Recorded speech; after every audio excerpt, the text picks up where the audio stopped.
going in the fireplace.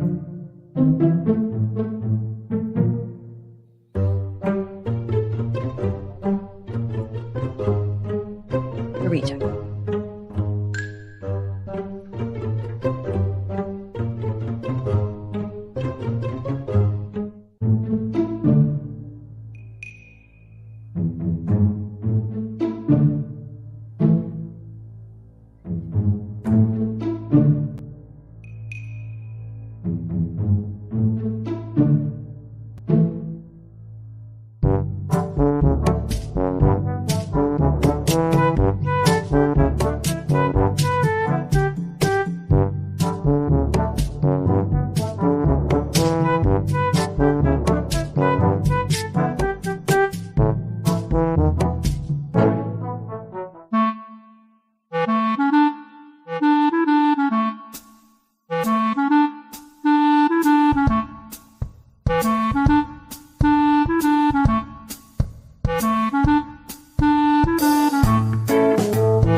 Boom! Hello, everybody. Welcome to yet another monthly wrap-up of every film we watched in the month of June. Yeah, this is like the halfway point. Yeah, literally. We're halfway through 2023, and it's sort of wild. That's crazy. I feel like we were literally just going like, Happy New Year. Yeah, literally, like right in this exact kind of areas where we did the whole Happy New Year for 2023. But hey, you know what? Time is an illusion. Time's not real. Time is definitely not real. And so tonight, technically, it's 8:06 p.m. Eastern Standard Time. Tonight, we are hanging out.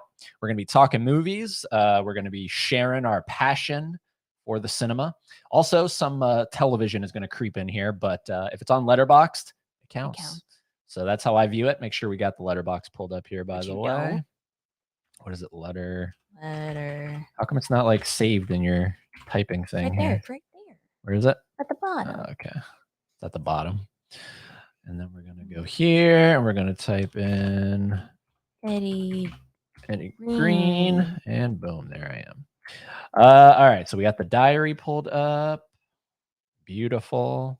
Ready to rock there. I'm not gonna lie, this month felt a little slow for us. For us? Yeah. Yeah. I mean, I counted. We watched 2 more movies than we did last month. But does it count as 2 more movies if it's okay? So if it's not Black Mirror, then we watch less. Yeah. I was gonna say. But it is what it is.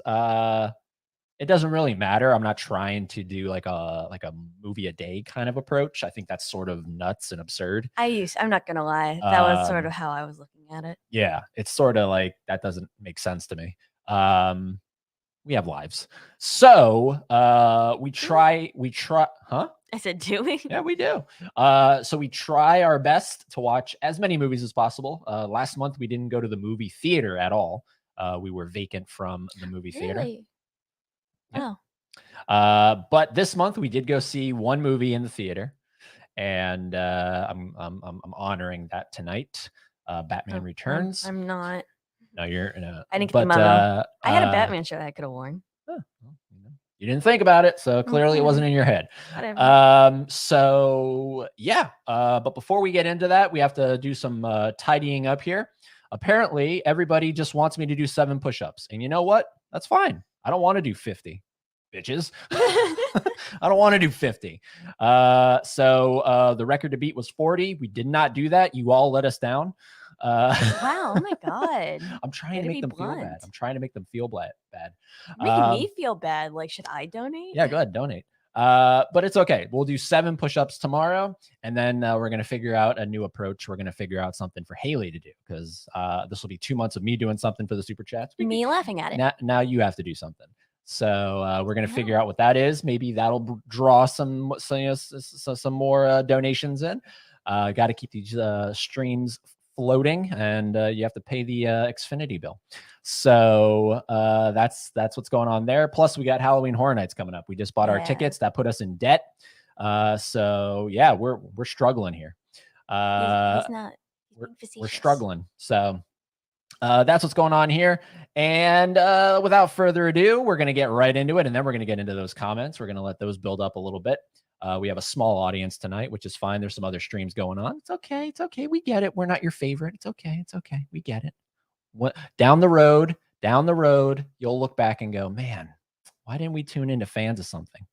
Why didn't we do that? It's okay, guys. It's okay. I forgive you right now. I forgive you. And Felix forgives you. So here we go. Let's dive right into this. Let me share the screen to make sure we got the right logo popped up here. Boom and boom. For those curious, Felix is currently like under my chair. Like it's like a, how do I describe it? Like a sort of mesh type chair, and he's like poking at my butt from the bottom. That's where Felix stands. That's where Felix. Cut to the Felix cam, you would be seeing him under the chair. So, okay. What did we kick the month off with? Talk to me. Because this was your pick. This was my pick. I've heard it be on a lot of lists that are like, you know, acclaimed, like the essential horror movies or like movies that are so scary, like particularly on social media. And I realized that it was a found footage film that I didn't know. So I was like, oh, I guess we should give it a try. And it had pretty good, I think it's like, I don't know, like either a 60 or an 80. It's fresh. Okay. So I was like, sure, found footage sounds decent. Got some praise. Sounds perfect for you. Mm-hmm. And then we watched it. So so right out of the gate, what I'm going to say here is I would not have titled this what it is, because to me, what owns the taking of title is Pelham 123. So why, like whoever came up with the name for this movie, automatically out of the gate, you get a ding. You get this is a cinema sin, if you will. To name your movie The Taking of and not have Pelham 123 at the end, that's what I joked about the whole time. I was like, we're gonna watch The Taking of Pelham 123. I love John Travolta in that. Oh wait, John Travolta is not in this movie. It's a found footage old lady woman movie. Old lady woman movie. The scariest. This movie is not scary. This movie is. I have a real issue with found footage movies if I don't buy into why I'm watching the found footage in the first place. Yes. So the premise is they're the students documenting their, like college students documenting their research on the progression of Alzheimer's. Okay. On this woman. And it's like, yeah, and it's kind of presented like a documentary, like you have the main girl like on the project talking to the camera. You have cut-ins of her interviewing people, and it's really weird the Yeah. way it's presented because, like, if you're taking this, right, this is presented as the final cut because it's edited like that. Like, there's little, title cards, like, uh, saying, like, if she's interviewing somebody, it'll say their name, their title, so it's like, this is assumed this is the final cut of her assignment. And if that's true, then what? Like, why like, you're handing this in? I don't know, it just seemed hey, I'm trying to get him out from behind the thing. no, who cares? No, because you can hear it. I listen to the replay Oh. anytime he crashes through. Oh, You can hear it. then open it. Want me to open it? No, I don't want those open. Alright. So what's gonna ultimately end up happening is he's gonna go in timeout. And I feel like for every stream going forward, that's what we should do. Just put him in the other room. Um, yeah, I don't know. This movie, it's not scary. It's not memorable. I forgot everything about it. Isn't that well, it's a movie about Alzheimer's. Yeah, it's not good. I do not recommend this movie. Stay far, far away from The Taking of Deborah Logan and go check out Tony Scott's amazing remake of The Taking of Pelham 123, and even check out the original with Quint from Jaws. Speaking of Jaws, we're working on something very, very cool for July. Fingers crossed. Mark your calendars, ladies and gentlemen. But you don't know the date, but mark your calendars sometime in July.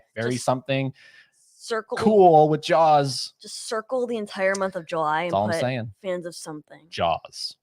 So, all right, moving on from the taking of Deborah Logan, we watched a movie that I wanted to watch for quite some time because it used to be a ride at Universal, and it was originally called Earthquake. Then it turned into Disaster, and it had a couple modifications. They added The Rock into it, as one does. Oh, naturally. Christopher Walken was the guy who owned the studio. That was really cool. But it was the same ride essentially. And now it got taken out by Fast and Furious, which also has The Rock. Yeah. Ironically. The Rock lives on. So The Rock does live on. But I've always wanted to watch Earthquake because this is like one of the OG disaster movies. If not, maybe the OG disaster movie, at least when it comes to the modern era. This is 1974. Now, what's really interesting is this shot right here that we're looking at. I don't think we ever actually see this shot in the movie. And I was really excited to because I love miniatures.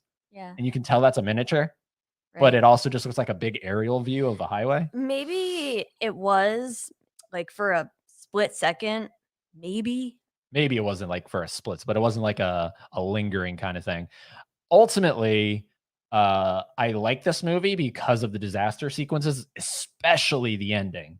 The ending. I forgot. Anytime you have a giant wave of water just crashing down on people, oh my God, you win me over. Especially when it's practical, like CGI is cool, but when you're practically dumping water on people, I love it so much. So it's just one of my things. I don't know. So, and ballsy ending. Spoiler for a 1974 film. Charlton Heston, the main guy, dies. He gets remember his wife gets sucked away by the water. He goes after her and then they both get sucked away. Yeah, it just ends abruptly. Yeah. Now, they could have lived had they made a sequel, right? Because we didn't see them die. Another earthquake. But another earthquake. And the third one is not again. It's an earthquake. And then the fourth one is and the fourth one is fuck, an earthquake. But had they gone on to make a franchise, I guess they could have brought him back, but now he's really dead in real life. So, but they kill him at the end. It's ballsy. It's not like there's some questionable things that go on in this movie with rapey vibes. The plot is really bizarre, but it's like. But remember, there's that sequence with the guy who's the cop, the leader of the squad, trying to I don't remember this trying to move in on the woman and she's crying out for help. A lot of Me Too stuff's going on in here. Weird. Yeah, it's very I mean it plays like a soap opera. It's of the time. It's not memorable other than the disaster. Yeah, it's like a soap opera and an earthquake just happens to take place. Yeah. But I thoroughly enjoyed it. I think you even liked it, right? On your Letterboxd. I don't think so. And if I did, I'm taking it back. Yeah, I'm pretty sure you did like it on your Letterboxd. And I missed the ride. Has anyone been on the ride? I have not. At Universal when it was there? So good. You were underground in a subway, which made no sense because there's no subways in in the No movie at way. least. I don't know. But it was really cool, just very nostalgic. So I enjoyed Earthquake for what it is. It's not the greatest movie of all time.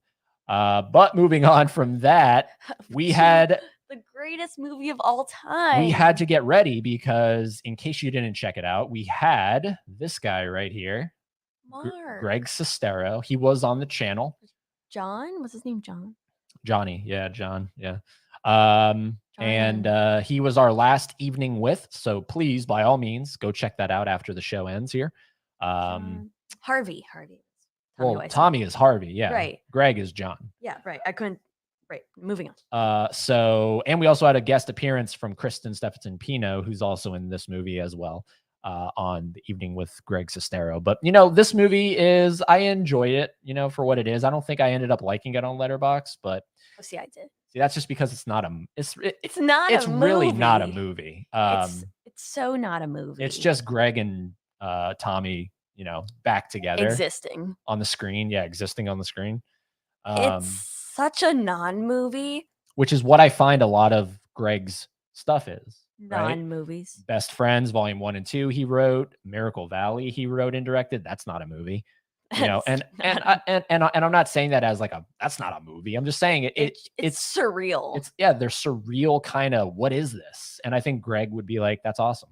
Like if you took some acid, right? Yeah. While watching this, I don't think your experience would be any different.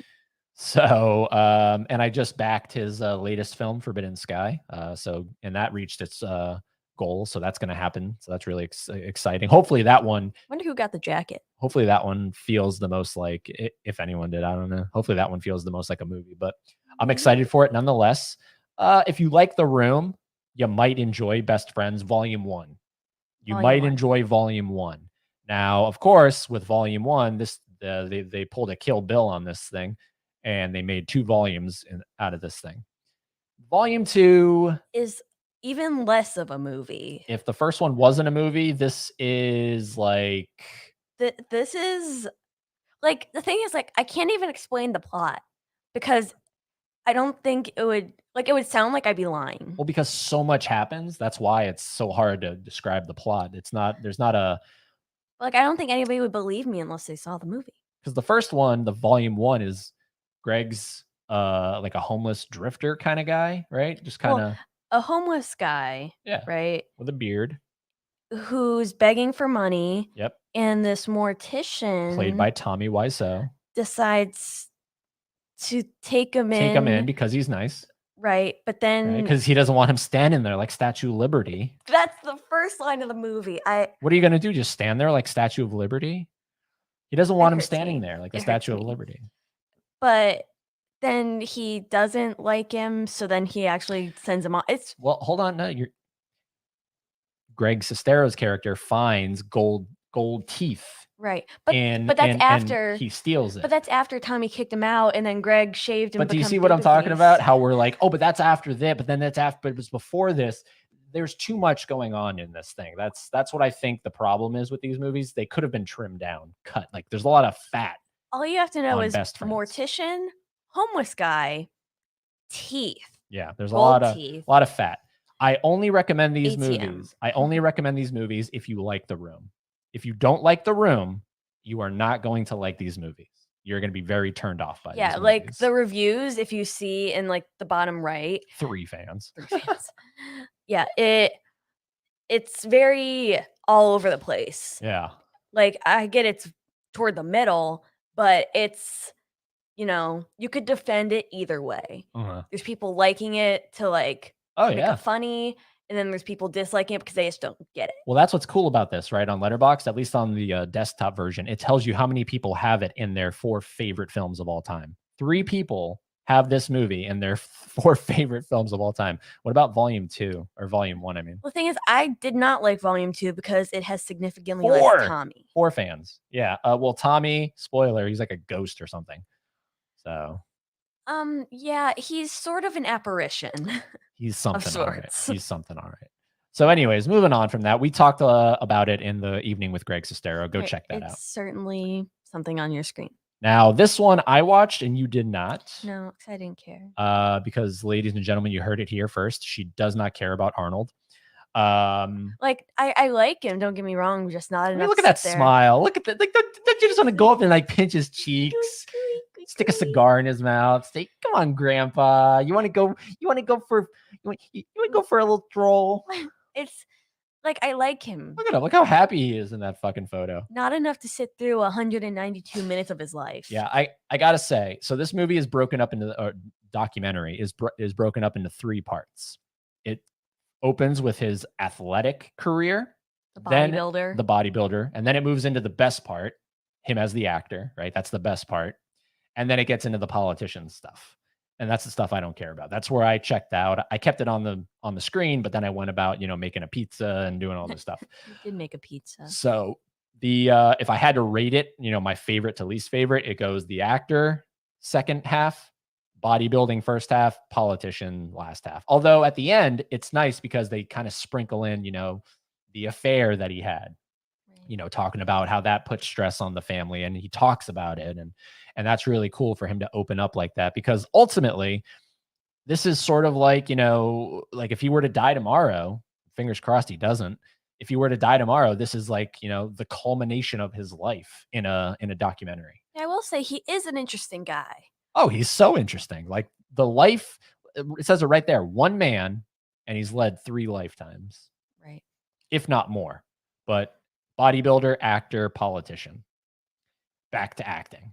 It's insane what he, and now what he, he's very He has a donkey. he has, yeah, like he's Lives into on a his farm. animals, he still advocates for, environmental issues and stuff like that. So it's really cool. Love Arnold. Apparently Sylvester Stallone's getting one Oh, that's in crazy. November called Sly. What lifetimes he led? I know even less about that guy. Yeah, he wasn't a politician as far as I know, but he's still a legend.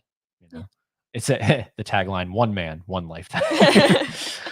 But like that's funny because in the documentary they talk about how Arnold and Sylvester always battled it out, and that's funny how he's getting, it's just ironic. But I highly recommend it. If you haven't seen this on Netflix, it's exclusive to Netflix. Please check it out if you love Arnold. And if not, just skip to the actor part, if that's all you care about. See the stuff you love. James Cameron got interviewed. Come on. Oh, come on. What do now. you want? I actually slept through this whole thing. I was Yeah, on the couch. She did sleep through the whole thing. So this doesn't count for you. No. And up till this point, this was because, at the end of every month, we talk about the one title that we each recommend. This was the one that held it for the longest time. Something else that we watched took it out of its place. But for the longest time, it was Arnold that I was going to recommend. Okay, next up. Talk about this one because you Baby, really I like this one. stood You really like this still. one. I do really like this one. It's so stupid. God, I love like there's 2 kinds of stupid movies, and I think I said that once before. Like the stupid bad and the stupid good. Stupid bad is like, come on, like what am I like? You'll see what I find stupid bad later in this breakdown. But this is stupid good. I mean, you have this guy. Come on. Michael Rennie was ill the day the earth stood still. And then you have my guy front and center, Gort. God, I love Gort. Good old Gort, played by Locke Martin. Oh, God, I love Gort. And they sort of come to Earth. They're from a planet that is superior to ours, where they live to be like 170 and they're all smart and, humans, but better.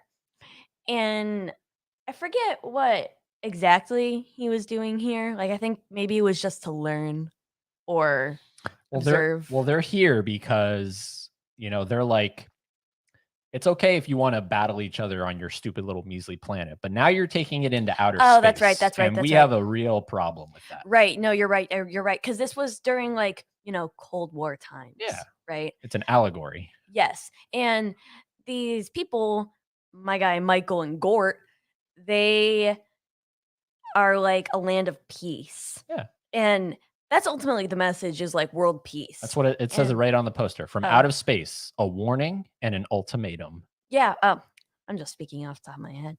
And not only are these humans smarter, more advanced, better looking than us, but Are they humans? Like, I they're feel like like there's a some like extraterrestrial, they and then are. they just took the shape of a human to blend in. No, I think that, like, because Gort is like their robot sidekicks who Yeah, like yeah. just follow their commands. I think they just You think they are I humans? think they are humans. Interesting. I don't know. Was that said in the movie? Maybe I spaced And out.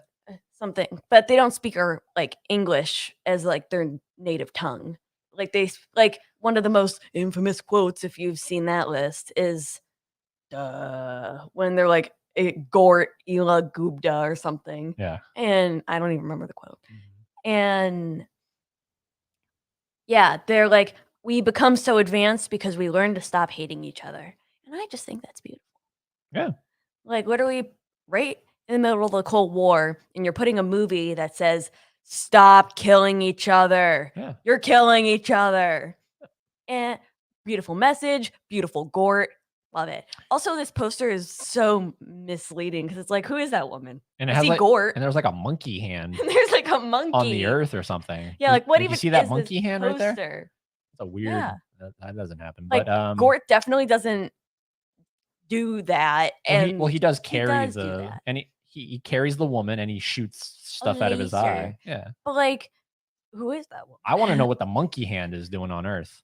Yeah, me too. Anyways, I ultimately didn't like the movie on Letterboxd only because I found it to be, this would have worked so much better as a 30-minute Twilight Zone episode. And that's kinda why I liked it, because it was very Twilight Zone-y. I don't think it didn't have enough meat on the bones. So like, whereas Best Friends Volume 1 and 2 had way too much meat, this didn't have enough. It was Yeah. so thin, and I would have preferred a 30-minute Lean, if Twilight you Zone will. episode. I want Rod Serling to introduce this thing and and outro the thing. Good lord, what was that? I don't know. Alright. Stop. Ow. So,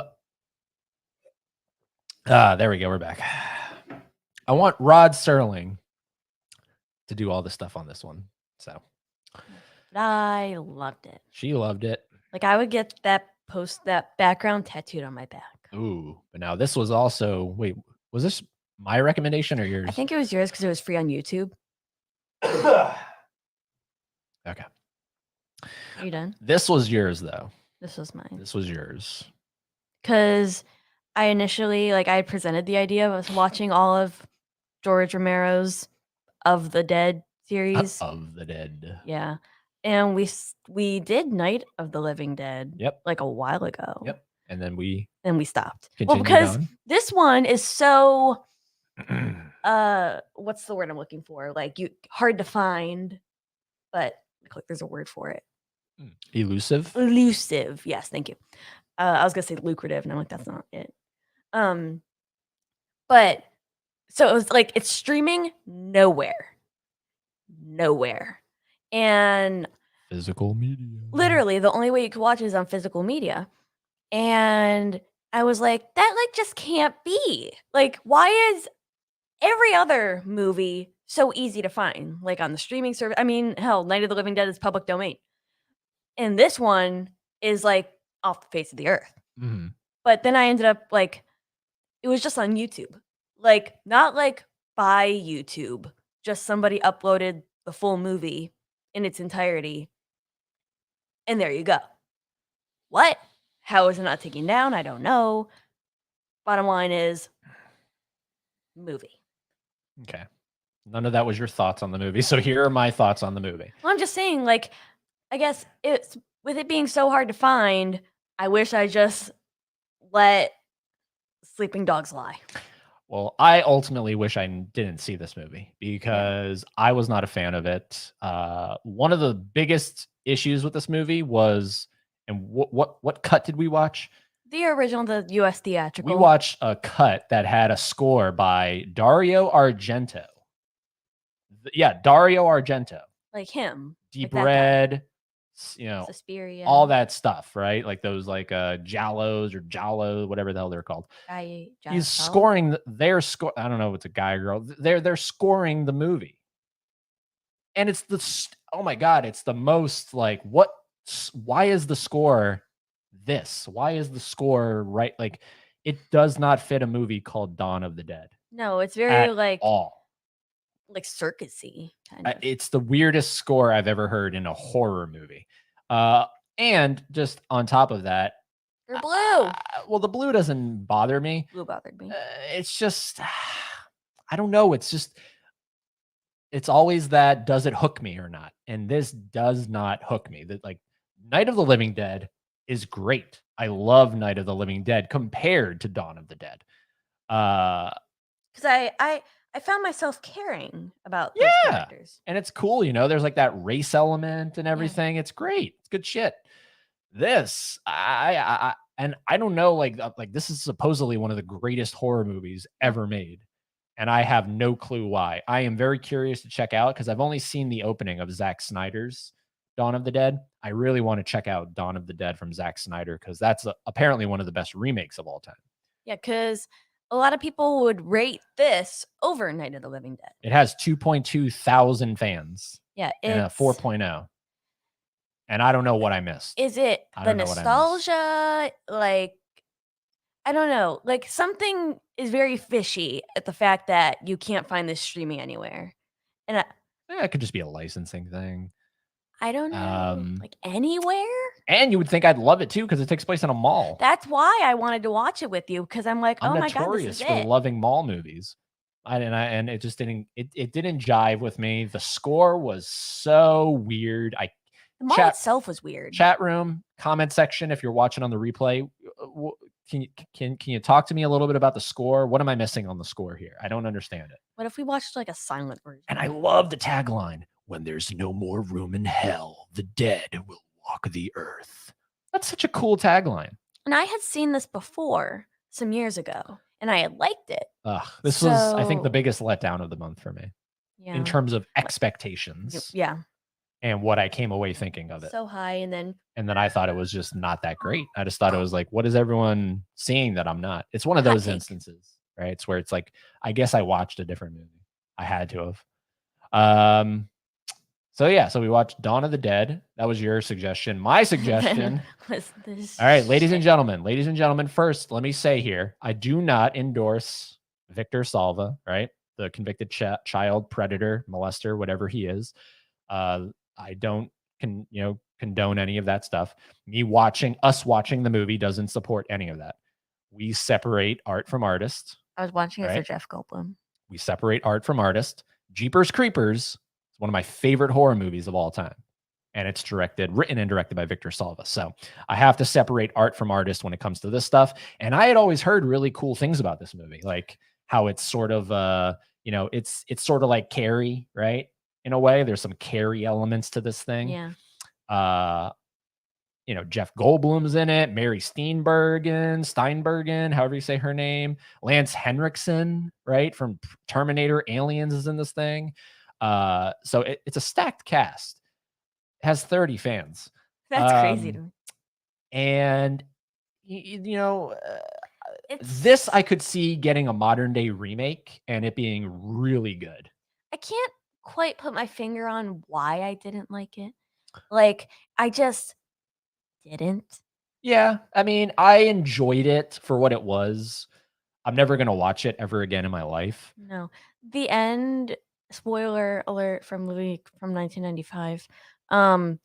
But what you're seeing in the poster in the background is like the end. Like his whole thing is that his body is like energy, and for some reason that makes him albino.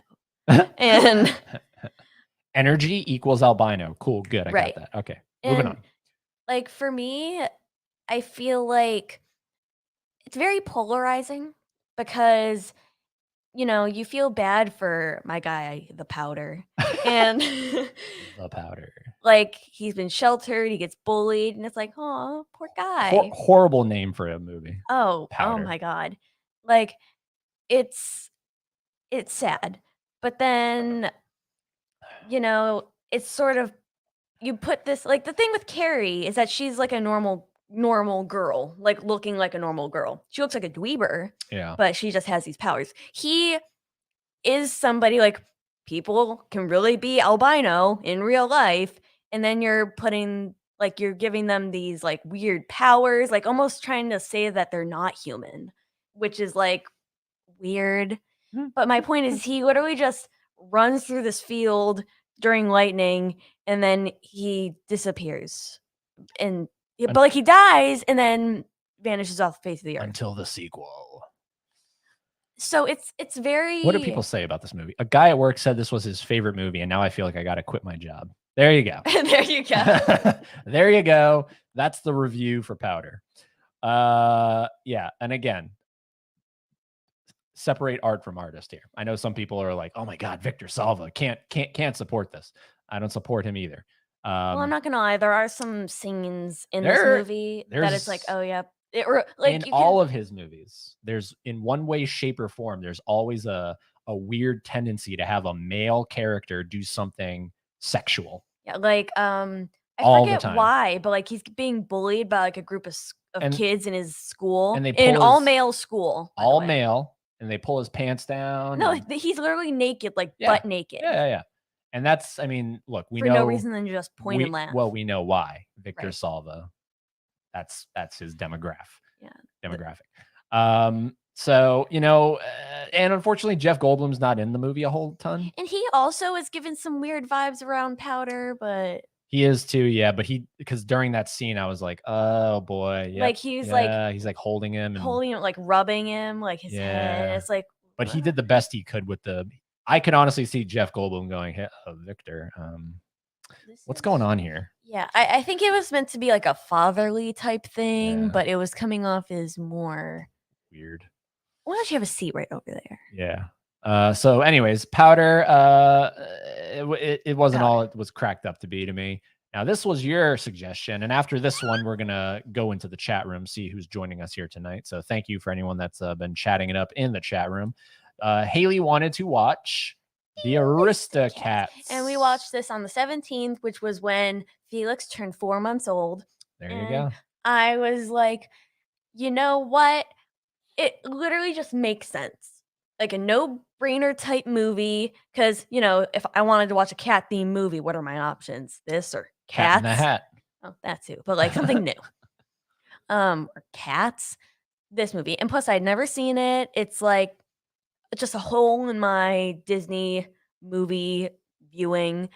And I was like, yeah, Aristocats. Yeah, because we had a little while back we watched the Aristocrats, right, from Penn Jillette. Now we rounded it out with the Aristocats. Yeah, and it's really hard to get him to watch an animated movie. It is. So I kind of had to especially old timey animated movies, like because like the animation styles are just so bizarre to me. Oh, I think it's so endearing. It's almost like you can, especially in like 70s Disney, you could almost see their pencil marks. That's the thing that like always throws me off. It's like I can see the lines moving and it's like distracting, I think is the word. Well, that's not how, I mean, it's just this movie in particular. And it had something to do with the animation of the time, considering they were going sort of downward.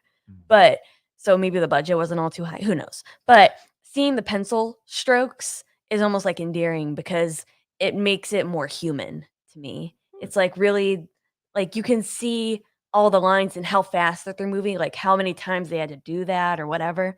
Whereas like clean, smooth animation, it almost takes the human creator element away from me just a little bit. Yeah. I think I did like this on my Letterboxd. The music's cool. You know, you got Scatman Crothers from The Shining.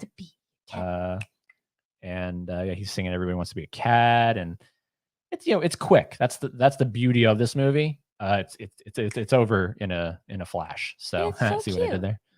It's so cute. Look at those guys. Yeah, it's cute. There's some funny moments. I like the butler story, right? I like the shenanigans that go on with the butler. So I enjoyed it. I would also leave my inheritance to Felix. I enjoyed it. And for a little time there, I don't know if it still is, but at Best Buy, the Disney 100 slipcovers, the Aristocats version was $8.99. Oh. With the slipcover. Well, no. You lost your chance. Now it's probably one. I don't want it. I Oh. was talking about for you. Oh. But yeah, I enjoyed it. Yeah, I enjoyed it, cute. especially coming off of powder. All right, let's see here. Who the hell is joining us? Let's we're gonna pause there. We're gonna slide on over to see what's going on in this chat room. Everybody going on here. Right at the top, we got our boy Laren. Boom. Hey Ed, Haley. I'm currently watching the longest movie ever over on Tony's channel. Well, fuck. That's cool. I wanted to say, movie ever? I think it's Justice League they're watching. Oh. I wanted to say hi. I miss you both. Hey, Felix. Yeah, man, I miss you too. Hopefully you'll be able to tune in just a little bit here. We might be still on by the time the movie ends. There's Tony stopping in to say hi. I thought you didn't like comic book movies. Surprised you saw The Flash. I'm surprised too. I didn't want to. We're going to talk about that. We're going to talk about why we saw The Flash. Sorry, I saw it open. It bothered me. Yeah, we're going to talk about why we saw The Flash. We got Judd. Hello, Judd. Kevin, what's going on, Kevin? Hello. Movie Collector says hello and awesome shirt, Ed. Thank you. Yeah, it's in honor of Michael Keaton. Special thanks to, I think that's Hot Topic. I think it was. Yeah, I got it at Hot Topic. Either that or Spencer's. Hi, Ed Haley. What's going on, Adrian? Hello. If you saw Flash, you have to see Spider-Verse and Enter the Spider-Verse. You need to add, didn't see it because I didn't see The Flash. Oh, on the poll. Okay, yeah, perfect. Thank you, Judd. So right now there's a poll going on in the chat room. If you did see The Flash, keyword if, what did you think of it? And there's 4 options. So let me know. Love your Batman Returns t-shirt, Ed. Yeah, dude, I thought it was appropriate for tonight. Thought it was appropriate. We're just loving the fits tonight. It's an awesome shirt. Have the same one. What's going on? In Hollywood. Benicio, what's going on, dude? Glad you're in here, man. Hard Copy Blues, his partner in crime. What's going on, dude? We got Arnold cheating on his wife while he was filming Batman and Robin. Yeah, ironically, yes, that's true. Yeah, that's when it happened. Here's what? Oh, sorry. Hey, what's going on, Holland? Hi, Holland. And Rock Music. Hello, Rock Music. Here's what I saw in June: Into the Spider-Verse, Across the Spider-Verse, Friday Foster, The Hot Chick. That's a good one. First, he was a animal. Then he was a hot chick. And now Rob Schneider is a stapler. The Sixth Day. I haven't seen that one with Arnold. Last Action Hero is phenomenal from Arnold. I think, where did I just see The Sixth Day? Like, is it on Tubi? It's like free somewhere right now. And it might be, yeah. And I was just like, wow, that's a movie. Wow, Haley slept through 3 lifetimes. Is anybody surprised? I'm so glad I still have my Dawn of the Dead DVD. I'm telling you. Yeah, that's where it comes in handy. Because that is like the scary part, you know, like had that not have been uploaded by somebody on YouTube. Right there. So it ultimately comes down to licensing issues. That sucks. But it's like that's what's scary, because I mean, if anybody's heard that controversy with the, I think it's like HBO, the Grease series, the Pink Ladies or something. What about it? It got canceled. Like, it was released. The first season came out, was canceled. Literally, this all took place within like 2 months and then pulled. Wow. So anybody who even wanted, because it wasn't making as much as they anticipated. And no one asked for a Grease series. Well, its thing is they didn't even let it cook. They were just like, you know, they just sort of pulled it before anybody even could, and now it's just gone. It's just gone. I hope you voted in the poll there, Vince, not just in the comment section. Make sure you click that option. That's one of them. So cool. We're caught up with the chat. All right, we're gonna get back into the movies that we watch. So let's pull it up here. Boom, there we go. Perfect. All right, so we went from the Aristocats over to some Black Mirror we started watching this month. Bryce Dallas Howard. And this was one. Did you want to watch this one? This was yours, right? This was mine because I had heard a lot. Like, you know, there's certain episodes that a lot of people mention when you ask, like, if they've seen Black Mirror. This is one of them. Okay.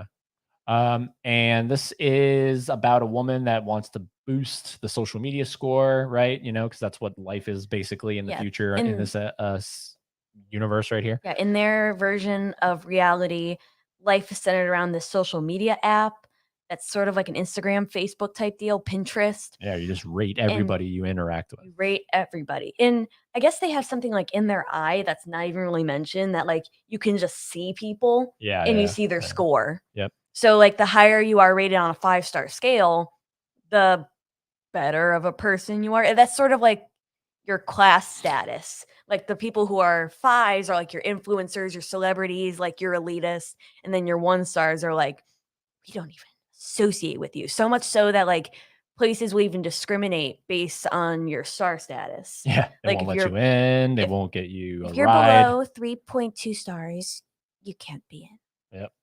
It's scary Wow. shit. It's scary shit, and it's great though. It's great. I really enjoyed the episode. It's cool to see Bryce Dallas Howard and you Not know Jurassic Park or not World. not Jurassic Park and doing something that is challenging. Like I feel like anything I've ever seen her in for the most part is just I feel like she's just kind of There. coasting along, right? I feel like this kind of had some stuff for her to really chew on, Act. Yeah. you know, and that's just a testament to the Black Mirror. And just seeing her downward spiral, I'm like, wow, you can act. That's cool. Ends great. I love how it ends. So highly recommend this one. This, of course, ties into our last live show we did where we ranked our top 5 Black Mirror episodes. This one was not in either of ours, but I can't remember if I did like it on Letterboxd or not, but if I didn't, it's probably because it made me too depressed. Cause I'm like, wow, we are living this one, huh? yeah, we are. That's one of the beauties of Black Mirror. It makes you see what we're living. So after that, we watched. This was my recommendation because I had always heard really cool things about this. This is called Breakdown with Kurt Russell, Could and happen to you. it could happen to you. It Well, could could. it? Because it was really based on like their stat or their social status. It was based on that. It was based on the time period, because I don't think it could happen now. Because literally they were like, why us? Why did you do it to us? And he was like, you really think that you driving around that like high end SUV like doesn't make you a target? So this So is directed by Jonathan Mostow, who gave us Terminator 3: Rise of the Machine. So I was a little hesitant on that part, but I love a highway thriller.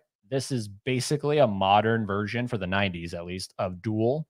And I it gave me Duel vibes, so I loved it for that reason. Um, and it's basically they break down, their car breaks down, their SUV, and this truck driver comes along and offers to give him a lift. And then uh, everybody gaslights Kurt Russell. but like the stupid part about this movie is right, the thing that I don't think makes total sense is the whole point is the wife goes missing, right? Mhm. She goes missing because she is the one that goes with the truck driver. Right. Because And he was because like, he's like, I can drive you, right up the road, and then Kurt Russell's, he says he's something insistent like on staying with the he car. doesn't want to leave the car alone, so she's like, I'll go with the truck driver, you stay with. And I'm just thinking to myself, like, if we were in that situation, it would be the other way around. I'm sorry, it would Well, be the other way around, or don't. we just wouldn't go with the truck driver. Yeah, just wait for another car. But she goes with the truck driver and then she goes missing. And from that point on, it's basically Kurt Russell hunting down Yeah. who took his I wife. would like to think that you wouldn't let me go alone with some stranger, No, even if it but was just up the road. he is very charismatic, that truck driver. And I think the best scene of the whole movie is the gaslighting scene. That was because you and I were both like, is this the same truck driver? Like, because you don't get a good look at him too No, much when you first meet him. no. And then And that then was so cool. he comes back around, like, because it's the same truck. You can tell it's the same truck 'cause it's like a blue or something. Uh-huh. And then, it's like, this guy took my wife and now Yeah, she's not here. it's so And cool. then he's like, I don't know what you're talking about. So Like, wait a cool. minute. Now we watched earlier we had watched what was it?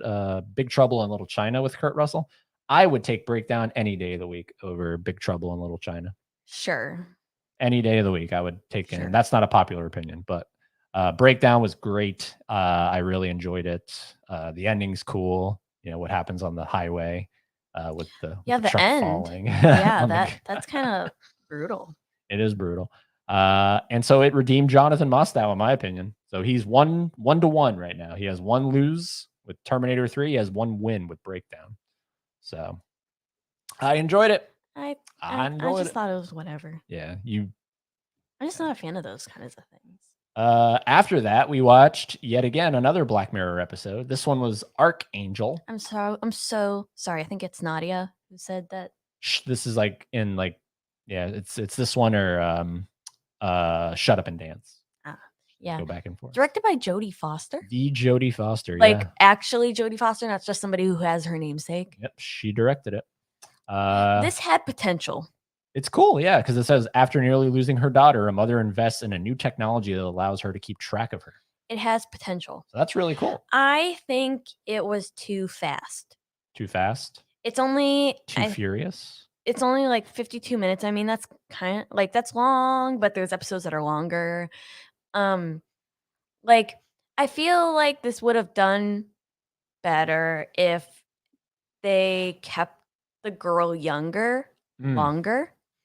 Like they really just rushed right into her being 15 and then having sex and doing crack And her mom watching her have sex. Yeah, that was weird. Yeah, it's a cool idea. I think it was executed a little wrong. I agree. I would have kept her in the young phase, you know? Like being like growing up as somebody who's had like a helicopter parent, like my grandmother, like she would have done this in a heartbeat if this was real, and I would still have that chip in my brain. And so like I was like, all right, maybe I can relate to this a little bit. Like I could maybe understand why she would probably want something like this, because I can assure you, she definitely would have. And I don't know, it just when she's like at that age in the chair right there that you see, that's like perfect. Like and maybe have something like because they're I don't know, just following her around. And I understand what they wanted, but like it was predictable that way. I literally like before I should have put money on it. Before the episode started and I read the premise, I'm like, oh, there's gonna be a teenager and we're gonna follow her doing promiscuous things. That's what happens. And that's what happens. I'm like, oh, I wish they gave me a little more to work with. I don't know, something. And then I like the idea of like, all right, I can't just be watching her every step of the way. She has to have some freedom. I'm gonna turn it off. And then the fact that like, you know, that comes into play, like the morality, like should I like when do I turn this off and put it away? When do I allow myself to look? Yeah. I like that. It's just it was not executed good, Jody. Yeah, I echo everything. It's like there's cool elements to it, you know, where it censors, it kind of blurs out things that she would find troubling, right? Yeah. So like her grandfather has like a heart attack or something. He's having a heart attack on the floor and it blurs him out. Because anything that stresses her out, just that's wicked. Like that was scary. I was like, ooh, yeah, that's so she doesn't even know what she's looking at. She's just looking at a blur. Check it out. It's a quick episode. Yeah. Check it out, I would say. Yeah. All right, next up is a movie that I'd heard a lot about. This was my pickup. I picked this up the same because it came out the same day, I think, as Avatar: The Way of Water. I heard a lot of memes about this because it's notorious for being like a movie that people watched on TikTok. We don't have TikTok. So I found it out just from people talking about it and then people making parodies of it, like with that phone, the toy phone, and then like somebody just like having their camera on the floor and them doing some funny bit, like a la Skinamarink. It, like just stupid little memes. And then I watched it. And then okay, so what I got to say about this, because this is where I lose a lot of people, right? Because I just dissed on Dawn of the Dead. And I'm about to praise Skinamarink. I'm about to praise Kyle Edward Ball. I found this movie like the next day. I was still thinking about it. To me, that's a movie like that is it. It left an indelible mark on my brain. It's a horror movie because I was actually Basement Blues posted about it on his Instagram that he picked up the movie, right? And that he wasn't a fan of it, that he almost like fell asleep or something. Oh, I almost did. So like I was really close. And I commented, I wrote something along the lines of, this is a movie, a horror movie that is not your traditional horror movie. It demands more from the viewer. You have to give this your undivided attention. And it's hard because a lot of the shots in this movie Are nothing. are of nothing. Nothing. Are of nothing. Of you're staring at a wall and it's not even in perfect frame. It boils down to the vibe of the movie. Now, I picked this up on DVD. This movie doesn't need, like, you don't need this on Because the Blu-ray, filter is already shit enough. right? It's set in the 90s, I believe. Uh, the quality is like a home video recording, so you don't need perfect HD picture. It benefits it to be on DVD. So I recommend picking it up on DVD. But this movie is Sell this movie to me. it gets it gets Sell on it get what do you mean sell it to you? Go watch that thing, like that theory that you showed me. Um, it gets under your skin. You if you're sick and tired of regular horror, of just watching a horror movie and going, "Yep, I know what's next. Yep, I know what's next. Oop, yep, here comes a jump scare. Yep, pop in Skinamarink because and go to sleep. you're not going to be able to figure out what's going on. You're not going to be able to, like, there's an incredibly unnerving scene where the one of the kids goes upstairs and into the parents' room, and the father is just chilling on the edge of the bed. And the whole time I'm thinking like something along the lines of Paranormal Activity. He's gonna pop over at the camera or something. He never does. The camera pans down, pans up. The guy's gone. It's that unnerving stuff. Yeah, there's a couple jump scares in the movie. Um, Nothing loud. I just found this, and the ending. God, I can't get that ending out of my freaking brain where it's just the unidentifiable face telling the kid to go to sleep. He's like, "Who are you?" What's your name? And they don't answer. Like, to me, the ending of Skinamarink ranks right up there with the ending of the Blair Witch Project, of the guy facing the wall. It's just, ugh, it gets under your skin. This movie is like, I can't wait to rewatch it because I know I missed things, and I so want to get Kyle on this channel. I invited him, and he said he did 100 interviews and that he's kind of burnt out at the moment. So gonna let some time pass, but I'm gonna try to get Kyle on this channel because I think what he did was absolutely genius. The budget was like $15,000. Insane. He shot this in his actual house growing up, like the house he grew up in. He shot it in. My yearly tuition is Like, more come than that. on. Come on. Like, this is a success story upon a success story. So anybody hating this movie, then you just like regular horror, and then you'll complain about regular horror. So it's like, what the hell do you want? What do you want? You want your cake and you want to eat it too. Now I'm gonna play the other You side. can't have it. I'm gonna play the other side now. Yeah. De-sell this from me. Make Make me you want to wanna- sell this thing off. Make you want to throw away your DVD. I am an artist. Okay, let me say that first and foremost. I enjoy different. If you can give me something, like, I am open to change. Like, I am open, like, challenge the status quo of movies. Like, throw me a curveball. Like, hit me with something that I wouldn't expect and make me go, like, make me, like, re-feel that sort of re-feel that passion I have for the creation movies. This didn't do that. It's Now, if we get Kyle on, are you going to tell him maybe that? maybe your movie sucked. No, it's like there are some things that it did right. I'll give it that. Like, I like the sound direction, right? Like having the, public domain cartoons playing, like that hits at my nostalgia, but there's that underlying, like, I remember watching stuff like that, like at 2 in the morning all by myself, like in a dark room, and there's some sort of eeriness about it, but you don't know what it was.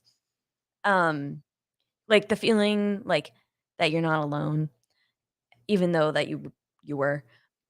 But it's the cinematography. It is the cinematography.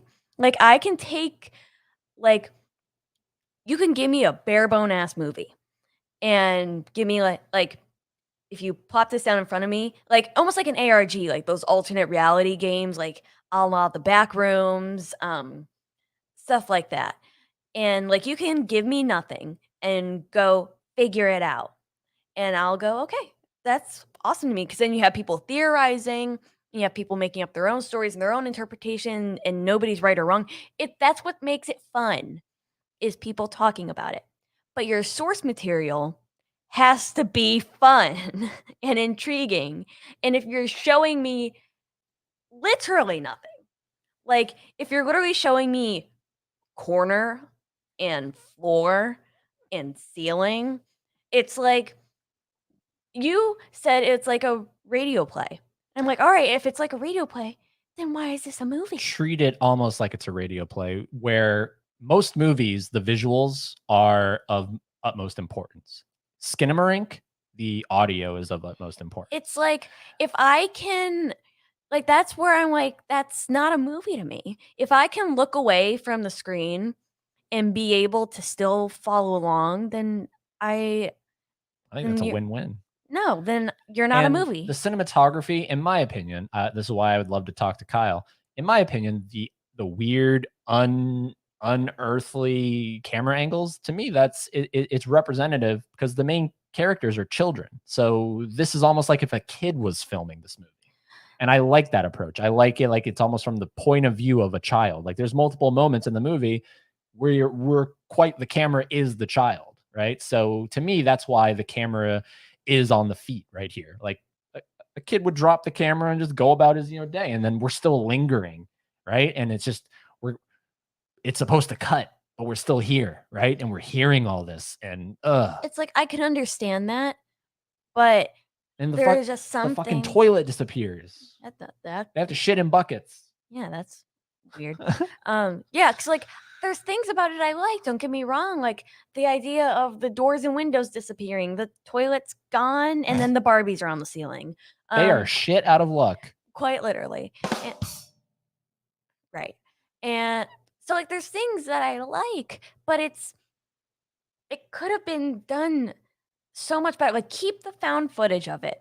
Just show me a little more. Like give me something to work with. That's interesting because I don't think it's classified as found footage. I wonder if this would count as found Well, if footage. anything, it's styled like, Yeah, because they're not really filming anything, but it is very but like it, grainy and it's yeah. almost like a home video recording. And like you So said, the camera is the child at some point. So it's I like, wonder if you would classify this in like the subgenre of found footage. Well, let's click on genre, see what pops up. Found footage, horror, just horror. or, but it's, it just give me more. Like, is it really like the budget was that low? You couldn't just pan it This up. movie was made by a dumb cunt. It's literally so boring and slow. Yeah. And it's like, Jesus. well, I'm not agreeing with that. Yeah. But hold on, scroll down. How long is this movie? 100 minutes. 100 minutes. And like, okay, I could forgive it if we were just looking. Okay, like I'm trying to give it all the benefit of the doubt that I can. Yeah. It's like, all right, if we're looking at corners and floors and ceilings, give me something in the audio department, I guess. But there will literally be like a 5 minute segment of nothing, just pure nothing. So it's like if I were to cut away every single nothingness that adds nothing other than, oh, what's gonna happen? You're left at like a TikTok. I don't know. I think it boils down to our patience level is so destroyed in today's era. But Like I could sit down. we need that, right? We need Vin Diesel. And it's just I find stuff like this, even if I don't like it, right? Even if I like, something like because this is compared a lot to David Lynch. Like Eraserhead, right? That's kind of a slow burn of a movie. I didn't like it. I can appreciate the slow burn, but that's like in the 70s that movie came out. I This can is 2022 and it's a slow burn movie. like And I applaud Kyle Edward I can for challenging the norm. I can appreciate a slow burn. I can appreciate even like a long Lawrence of Arabia epic, but it's just there's and being like a small creator, small independent guy, and you're working with this shoestring budget, like not even a shoestring, like the fucking anklet of the aglet or whatever it's called of the shoe, the little plastic bit. It like I can commend that, but it's like it almost is like if there's so much nothing, then where did all that money go to? But I do The think Subway catering? there's, well, no, to the cameras, to the post production, all that stuff, to the toilet. Um, I do think this movie has a lot of substance to it. We watched like a 20-minute theory video on like what it actually means. There's a lot to this movie, and everybody's just taking it at face value. Oh, it's shots of walls. Don't like it. It's like, come on, people. Well, it's Come on.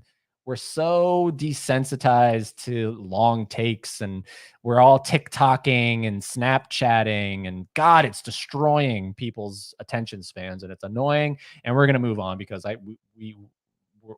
we're clearly polarized on this.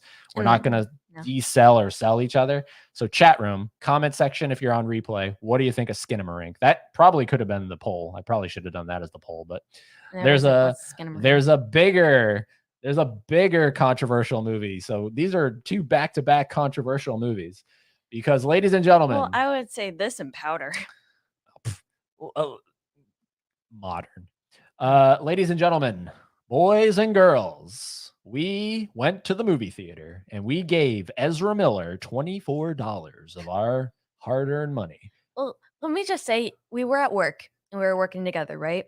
And I'm doing my thing, and you asked me, "Want to go see The Flash tonight?" And I laugh because I'm like, "Oh, that's funny. Like you're making a funny joke." And I'm like, "Are you serious?" And you're like, "Yeah."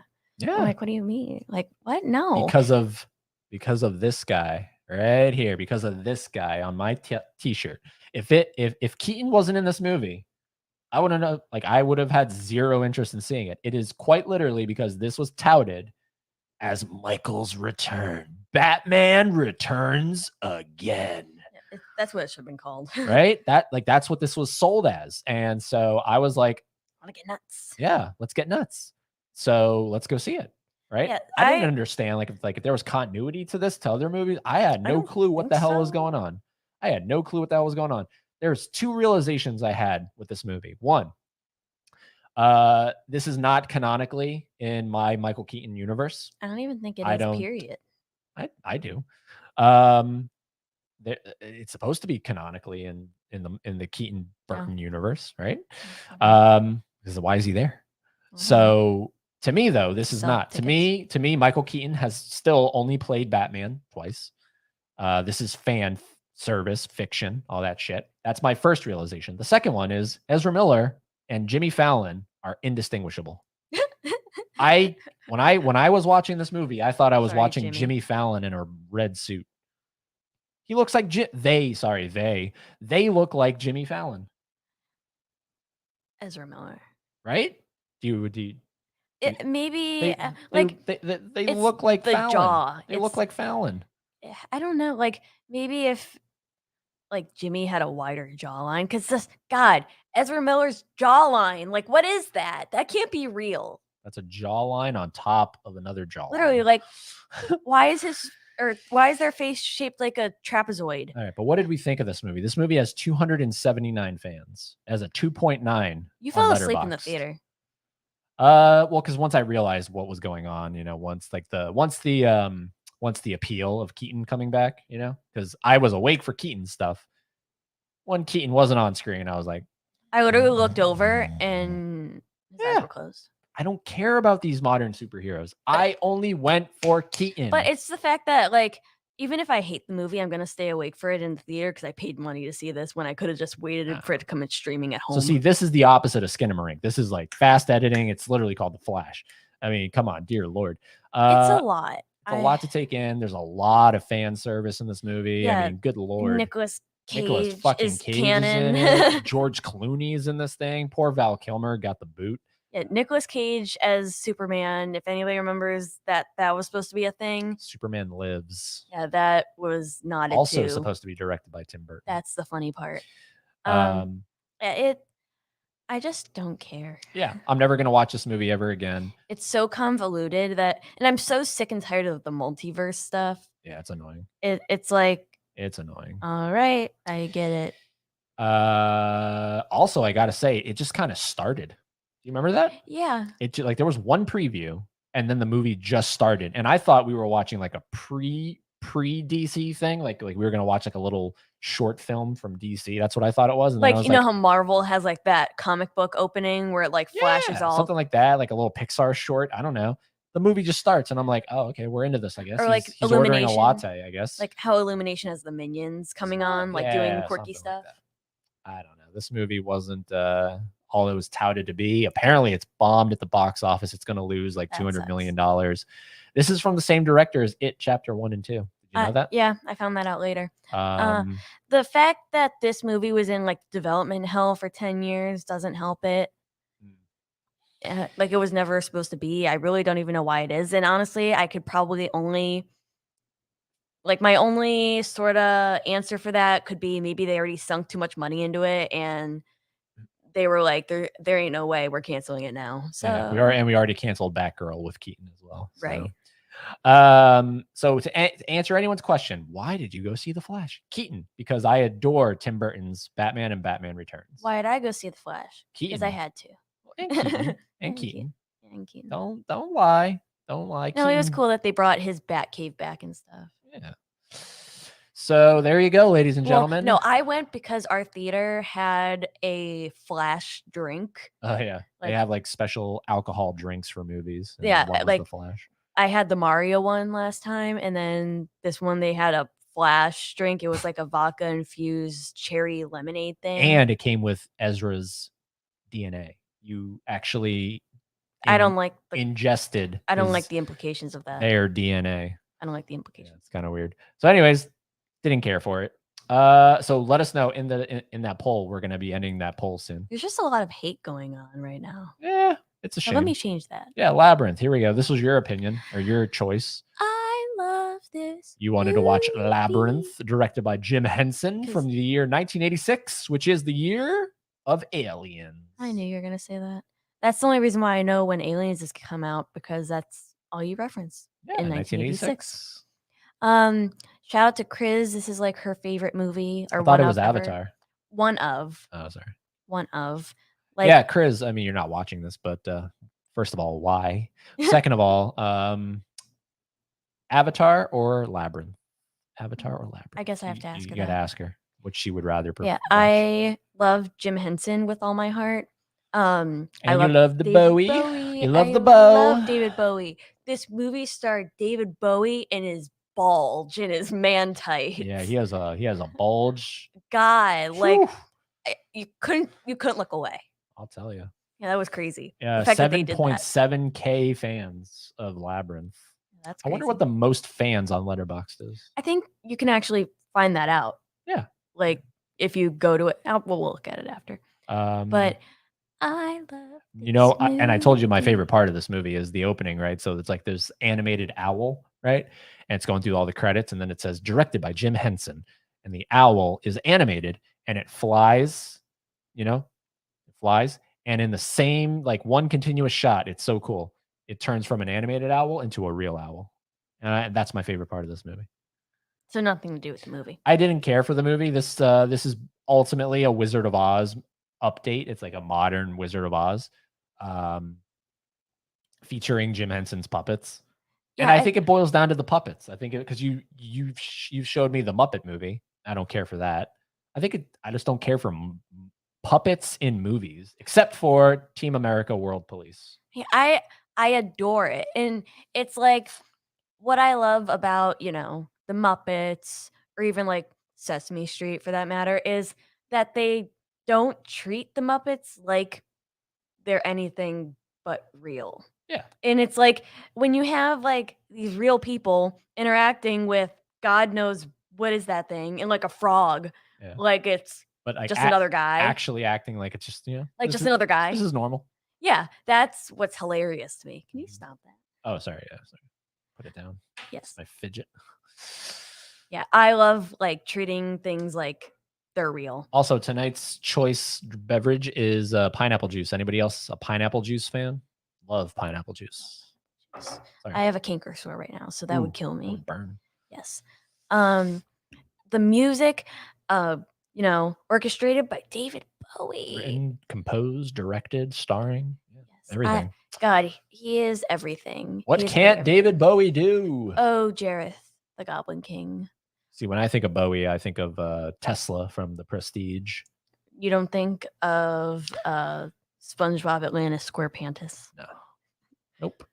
And But cool look. I enjoyed his look in this movie. It gave me Billy Idol vibes. yeah, and his little goblin guys, and come on, the puppets. Even though you don't like them, you have to admit they're like his Creatures Workshop or whatever it's called, Jim Henson's Creature Shop. God, Yeah, they're there's cool. They're and cool. the amount that there are, like there had to be hundreds. Yeah, they're cool. Yeah, And this is the last movie he directed, right before he died. I believe so. Wild. Yeah, this movie is everything to me. Yeah, a lot of people love this movie. I love this So movie. here I am praising Skinamarink and not saying I like Labyrinth. So I don't know what kind of value so I have. none. Anyways, Actually, so none. that's Labyrinth. We watched that because Haley wanted to. Then we watched because this was, I think, the night we did. Right, this was Yes, the night yes, we it was. did. No, it was the next one. Oh, that's right. It was the next one. This was the night before. Wanted to watch this one because a coworker of ours recommended this one, Striking Vipers. This stars Anthony Mackie, yes, from Marvel fame, and that guy right there, who I don't know what he's in, and then Nicole Bahari. She played the wife of Jackie Robinson in 42. That's where I recognized her from. So this is I did like this one. This is if you've ever seen an episode of Black Mirror called San Junipero, this is the male version of that. And even what's his face? Same Charlie director, Brooker same said the same thing. director. Yep, it's the same director. It's Same director. all that stuff. It's these two guys, and it says right there they reunite in later life, triggering a series of events that could alter their lives forever, particularly their love lives. Yeah. I didn't like this one. I liked the art direction, like the aesthetic of the video games and whatnot. I don't like the potential message that it sent out, or the conflicting one at that. Because it's so, spoiler alert if you haven't seen this one. These college friends discover that they have some sort of lustful feelings for each other, but not. Well, he does, Yeah. not Anthony Mackie, the other guy on the right there. He has feelings for Anthony Mackie. Yeah, so it's a very but while they're playing this game, Striking Vipers, Where and it's like only while they're it's a virtual reality game that you get placed into where you're literally in the game. Yeah, it's You like are in the game. it's like if you're playing Street Fighters and you become Chun-Li. Yeah. Like, instead of holding the controller, you put in this little thing on your head. and then your eyes go in the back of your head. That was really creepy. You're just in the game. And you feel everything, Now, which here's is my thing. Why is this even an option in the game? Why is there not, like, you know how when you're playing certain video games like GTA and you try to go somewhere and there's a wall? Yeah. You can't go, Yeah. right? Why is this not a thing? Like, why in this game are you allowed to literally bang the person? Yeah. Is that? You would think like you'd go to pull their pants down and the wall would happen. Or it would be like a Barbie look, like the smooth, like there would be nothing. Why there. are you actually physically able to have sex in this game? Yeah, that's a freaky game. Yeah. And also, if you're in a fighting game, where your objective is to knock each other out, Yeah. why are you able to feel? Yeah, knock each other out, not knock each other up. Right. That's 2 in one stream. That's great. Yeah, so I don't want to feel pain. Like, this is a terrible game. It is a weird game, yeah. But it's like, okay, so he's married. Anthony Mackie is married. To a very attractive woman. Yes. Right? Would you Yes, you I agree as well? agree. Nicole? She's great. Especially like in the beginning when they're in the bar. Yeah. Yeah. And has children and, does this little thing on the side. So ultimately, I was like, it just sends really bad messages. Like, The ending. Yeah. This gives me like trust issues. Like, he's not telling his wife what's happening. And she's feeling like, you haven't loved me, you haven't talked to me the same, you haven't even looked at me the same, I don't feel like I matter. What's going on? Just tell me. Just tell me. At their wedding anniversary dinner, no less, that he forgot about. Yeah. And he literally looked her in the eyes, held her hand, and was like, "There's nothing going on. I promise. I swear." And I was like, bing, bing, bing, bing, woo. But I don't think it's I don't Like, just think communicate I with don't your think Black partner. Mirror is condoning this stuff. Oh, It's just addressing it because it does happen, and it's the moral, like, is this cheating? Is this not because it's cheating? not It's technically real. virtual reality. But that's like saying, like, if I were to go on, like, a chat room right now and instant message somebody up, a la Yeah. like, is that Is that considered cheating? cheating? Is that not considered cheating? Chat room, let us know. But the end, okay, he ultimately tells her, and their compromise is that one day a year, They both bang somebody else, like, they somebody cheat on each else. other. They cheat Like, on each other. he goes into the game, and then she goes out to bars and hooks up with guys. And Huh? that's the beauty of Black Mirror. Unhappy endings. Yeah, I love it. but the thing is, like, you have San Junipero, right? Like, my problem is I'm not upset about the happy ending, or Mhm, about the unhappy ending, I should say. mhm. Like, San Junipero has that bittersweet, like, you know, they're meant for each other, they love each other. Like, it's more of a positive message about love, and you just happen to have a same-sex couple on the screen. That's great.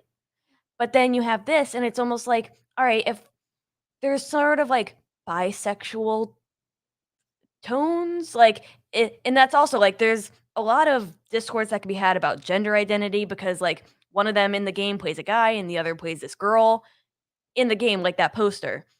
And so you have a guy playing a girl in the game, and they talk about it, like how it feels to be a girl. So there's that going on.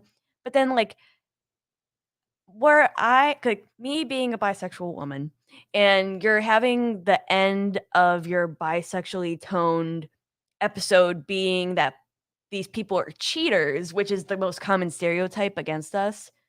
It's like, ooh, But they accept the cheating. yeah, but it's It'd like, be one thing if it ended with him cheating and her not knowing. It's the fact that they're like, "You know what? Let's have an open marriage one day out of the year." but that's also a stereotype. Is that like we should be like in open marriages? Like we should be like have a thruple or something, like, or be like into polygamy, which is bisexual people can be in a monogamous relationship, obviously. It's just like with comparing something like San Junipero, that is a very, LGBT positive episode, then you have this that makes me sort of question the morality that they see it. It's just, I don't and know. especially during Pride Month. I was gonna say it was perfectly timed that we watched this during Pride Month. I had no idea going into it that it Right. was about that. But yeah, so shout out to Jermaine for Yeah, shout out to Jermaine. recommending this to us. It polarized us. I liked it. You didn't, but that's what I think that's what the best Black Mirror episodes do. They're all polarizing. Now this one. So we ended the month, right? This is what we ended on. Oh no, No. sorry. There was one day. There was one left. Uh, our second to last one. This is from the latest season of Black Mirror, season 6, which just recently came out. And this is currently the lowest rated episode on IMDb of Black Mirror of Yeah. all 6 seasons. It's also the shortest episode of Black Mirror. Period. Is it? Yep. 40 minutes. One of them isn't like a 39 or 30. Nope. So this is called Maisie Day, and it stars Zazie Beetz right there. You see her. If you recognize her, you're like, where do I know her from? She is the quote unquote love interest in Joker. She's the one that Joaquin Phoenix kind of imagines being in love with him. So her career's taken off, and apparently she's going to be in Joker too. So They that's did her cool. so dirty in this. Hey, look, this is you talk about polarizing. Uh, Again, I enjoyed this one. You did not for multiple reasons. There's a lot of flashing Yeah, oh my in god, the hurt my eye. episode, but Well, it does warn you, it warns you and it deals with paparazzi, so that's fine. That makes sense. but But there's a twist in the movie in the short because let's be real, 40 minutes. That's a short. There's a twist that happens. We won't talk about it because it is so new. That you're either gonna like or you're gonna like be like, that is so stupid. well, that's what I had talked to shout out to Grace, talked to her at work about, because she had already watched all of it already. Like, it just came out, and she already watched it all. And she was like, "This is my least favorite because, Of the like, twist. it had potential, like, it had me in the first half, and then the twist that it had was just so unexpected, unexplained. Kind of switches up the whole genre. Yeah, sort of. It just like it doesn't fit. And maybe I'd even be able to accept the twist if it wasn't for the fact that they were doing it for Black Mirror. This does not at all Let's feel see like a Black Mirror episode. what do you think the genre is going to be when I click here? Horror. Thriller, sci-fi, horror. But it's like, and don't get me wrong, I'm a horror buff. I love my blood and guts and gore. But this is Black Mirror. That's not particularly known for blood and guts and gore. They're known for fucking pigs. And what's funny, I mean, what's funny is Charlie Brooker, that's what he wanted to do. He wanted to have an episode that didn't feel like it fit into Black Mirror. He wanted that. And apparently, according to you, he succeeded. He wanted to have that episode that people went, this is Black Mirror? And you bombed. Good job. Hey, I thought it was a success. Well, one, because it's so quick, right? So even if you don't like it, it's literally over in a flash. And I enjoyed the horror elements, the twist that makes it horror. The whole idea of her, because it deals with this troubled starlet, right? And she has called Maisie. Yeah, called Maisie Day, and she has a hit and run incident, right? And now she's like fucked up because of it, right? And she's like PTSD. Yeah, and like I'm thinking to myself, I guess that would happen. Would that happen to me if I hit? Well, first of all, I wouldn't hit and run, but second of all, if I did hit somebody accidentally, would I be like this messed up about it? Well, maybe it was also because she was a star, a rising star. We know why she's messed up about it because of the twist, right? I'm trying to. So it's like that twist justified it to me. Whereas had they just kept going where she was like so like distraught, I'd be like, that's a little far fetched. I understand you might not have a good sleep for about a week, right? But but the twist is great. In my opinion, the twist is great. The CGI I thought was really cool too. It did because the way they cut around it and everything, I thought was really, really cool. It didn't come off as cheap or anything to me. So again, polarizing. I hate Very polarizing. I hated it. Who's the writer? Is it just Charlie Brooker? Yeah, cool. Love you, Charlie, man. Love you, Charlie. God, did I really enjoy? I don't think I enjoyed more movies than I can count on one hand. This month? Yeah. This was a bad month for you, huh? So we ended the month with Rumble. They go take your face off. They were saying in the movie that they have the same eye pigment. They definitely do not. So we watched John Travolta and Nicolas Cage face off in John Woo's 1997 action hit Face Off. They definitely do face off. And they rumble and they face off. And they also just spend a majority of the movie kind of, going back and forth over who's rumbling and who's facing off. Who's banging the wife and who's upset about the wife getting banged and trust issues. And okay, look, I love the premise of this movie and I love the scenes of taking the faces off. Okay. And I love the little horror part, So right? It's called face off because they take their faces because I want to take off, his face off. and then they face off. Ooh, wee, you good looking. It's like looking in a mirror, but not. It's a great premise. It's so high concept. This could be a Black Mirror episode right here. Yeah. It's so high concept. And like there's that great moment where Nicolas Cage wakes up, right, from his coma and he brings the doctor in and there's like 2 quick cuts of his face completely removed and you went, "Whoa. Yeah, ew. It's disgusting." And then there's like a really cool zoom in on the doctor's lenses and you can see his totally disfigured face. The horror element, but like first of all, this movie's way too long. This movie is like 2.5 hours. 138 minutes. This movie had no purpose being longer than 90 minutes. This should have been an hour and a half in your face. This in your face. This movie I see on so many people's favorite of the 90s, especially when it comes to action. 672 and there's fans. very little action in this movie. Yeah, the last act just drags. What is going on here? And you have 2 of the biggest stars of the 90s, Cage and Travolta. Yeah, ultimately, I like this movie because of Cage. If Cage wasn't in here, I would not like this movie. You didn't like it because of Travolta? No. Okay. It's Cage or nothing. Okay. Cage or nothing. So there you go. I didn't like it. I didn't like it. loved Travolta playing Nick Cage and then Nick Cage playing Nick Cage. Ooh, wee, you good looking. Yeah, it's certainly a film. Hold on. Let's just watch that because I just want to see that real quick. Just the ooh, wee, you good looking. Let's see if I type it in, if it's gonna John Travolta. Ooh wee. You good looking. Ooh, wee, you good looking. Yeah. Yeah.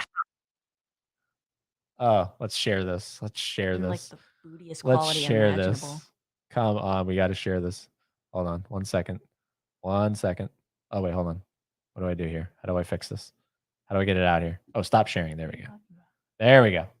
All right, let's watch this because we shouldn't get a copyright ding over this. It's 5 seconds.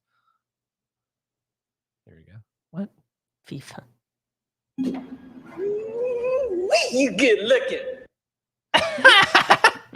Ooh, wee, you good looking. Cage would not say that. God, I love it. I love it so much. So yeah, that's what we watched in the month of June. We ended up with What did I watch? we ended off with Face Off. I don't really think I watched anything. Let's see here. Haley and Ed. If you don't like Dawn of the Dead, you'll probably like Day of the Dead. Is that maybe? Do I even have the desire or the urge to continue on with this Of the Dead series? Because then don't they kind of like just get worse from there? Well, I think Day of the Dead is considered highly, and then I think from that point on, it's sort of like diminishing returns. What's on your watch list for the month of July? I don't know. The Barbie Oppenheimer double feature. Barbie Oppenheimer. We're also gonna watch the Mission Impossibles. I've seen in prep for Dead Reckoning. Have you seen the memes where it's like, "What's your movie schedule for July 21st?" And it's like 5 a.m. Wake up, have a cigarette. Like 7 o'clock. Like it's just like stupid schedules. And then there's like discourse on what are you watching first? And like I'm team Oppenheimer first all the way. Okay. And then it's because then why would you watch the movie later? And then it's like 7 p.m. Get smashed, blackout, 9 p.m. Barbie. Why blackout? It's just real. Hey, Laren made it. It's just really funny. What's going on, Laren? I actually I like those slow burns. I might actually like it. Check out Skinamarink, man. Check it out for sure. Yeah, Barbie Oppenheimer. I also really love that T-shirt that's like split down the middle. One side's pink with Barbie, and the other side's black with Oppenheimer. Loved seeing Cage. Yeah, that was kind of weird. Not even gonna like. He looked great. But it was CGI. It wasn't even Cage. It was just AI generated Cage. I should go. What does that mean? Okay, I should go. What did we say? I don't know what that means. Anyways, what did you watch? And then we're gonna wrap this bad boy up. Just really quick, I watched Criterion Safety Last with my guy, Harold Lloyd. Cute, scary, love it. I also watched Elvira, Mistress of the Dark. Yes, I'm surprised it took me this long to watch it, to be honest, because I've always been told, like, when I do myself up that I look like Elvira, or like my face or something. Like, she's just everything. She is queen, she is mother, she is everything. Love Elvira. And then I watched The Cube because it was free on YouTube. You know, this one, it's like super low budget, like Canadian film where I liked it because of how it was done, because it looks so high budget being so low. And it gave me Saw vibes. It was 90 minutes. It did no harm. It was free on YouTube. That was quite literally all I watched without you. All right. Well, there we go, ladies and gentlemen. So that's everything we watched in the month of June. Now, before we go, I do have to shout out somebody who We're gonna do our top pick. Oh, and yeah, we got to do our top pick as well. But I just want to quickly shout out someone who messaged me, DM'd me on Instagram. His name is Michael Doyle, I guess you could say. He has a YouTube channel, which I have linked down below, as well as what I'm about to talk here for just a quick second about.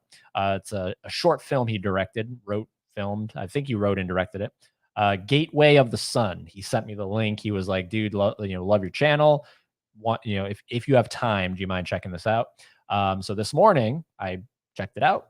And like I said, the link is down below. If you also feel so inclined, no, it's not.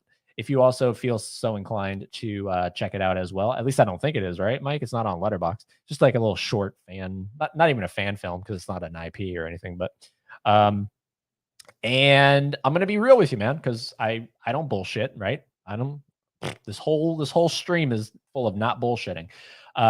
You're very talented with what you're doing, right? You're very talented with your camera work. If that's you shooting it, I don't know. Whoever you had shoot it, great actors, sound design, everything. It just didn't hook me personally. Like the story didn't hook me personally. But it might hook somebody else, right? What's it about? That sees this. Well, the best way to describe it is to just pull up the little bio, I guess, that it has on it. So, and I have that as well down below. In the heart of a dense forest lies the elusive archaeological treasure known as the Gateway of the Sun. Fueled by a passion for history and driven by curiosity, expedition leader O'Leary embarks on an ambitious expedition to locate this enigmatic site. So it's just not up my alley. I 100% appreciate you saying that you enjoy the channel and that you sent the link. You felt cool enough to send the link to me, man. I appreciate it. I checked it out. I'm a man of my word, but I'm also true and honest. It just didn't hook me personally. But like I said, I'll check it out. I mean, I'm not a filmmaker, right? So you're already leaps and bounds ahead of me. I could not make something that looked as cool as that. So check it out. It's down below in the description, right? So there's that. And then we have to give our recommendations. So what is the movie that you recommend people check out of all the movies you watch this month? What's the one that you're like, check this out? Yes. I'm going to guess there's two, but I'm going to guess Labyrinth. Is it Labyrinth? Yeah. What was your other one? The Aristocats. Sorry. Honestly, it was between that and Elvira. Okay, being so my favorite. I just want to share this again. So this is Haley's recommendation of the month, Labyrinth. Because it has David Bowie, and honestly, it probably would have gone to Elvira if it wasn't for the fact that I heard David Bowie's singing voice. There you And go. Jim Henson. I can't. Jim Henson. You can't take it away from the Henson boy. Right. So that's Haley's recommendation out of all the movies. I have him in Funko Pop form. Check out sorry. Oh, that one hurt. You're just really gross this stream. Yeah, I'm just really gross in general. So that's her recommendation. And my recommendation for the month is, ladies and gentlemen, Skinamarink. You already told me this yesterday. Please go check out Skinamarink. Pick up the DVD at Walmart. It's $10. Comes with a nice slipcover. Check it out. You might like it. You might hate me for it. Yeah, I don't know. But that's my recommendation for the month. So we got Labyrinth and Skinamarink. What a double feature. So much and then so not. Yeah. Hopefully July will give us better movies. I just feel like this stream was a lot of hate. Well, I feel like, yes, we're not hateful people. We're just critical. We don't hate any movie, really, ultimately, at the end of the day. We're not fans of a lot of the movies we watched in June. July, it sounds like we're going to be at the theaters for at least 3 movies. Oppenheimer, Barbie, Mission Impossible. So, and I still want to see Elemental, but we might have to wait for We were going to see Indiana Jones. And we were going to see Indiana Jones, but I don't know. I'd rather binge all the Mission Impossibles because they continuously get better. We literally got like a free ticket or something from Applebee's and you still don't want to go. Applebee's. So content coming up here on the channel. We got a video coming out tomorrow. Friend mail from Slipcover Mark. Look forward to that video dropping tomorrow. Also tomorrow, we're going to Second and Charles. We're going to be back at Second and Charles. We're meeting up with our parents, your grandfather, for lunch. And then we're going to go to Second and Charles. I'm going to be picking up one of their mystery boxes very excited for that. So video tomorrow. At some point, the mystery box will have a video. Next Wednesday is what, the 8th, or no, sorry, the 5th, right? The day after Independence Day, 4th of July.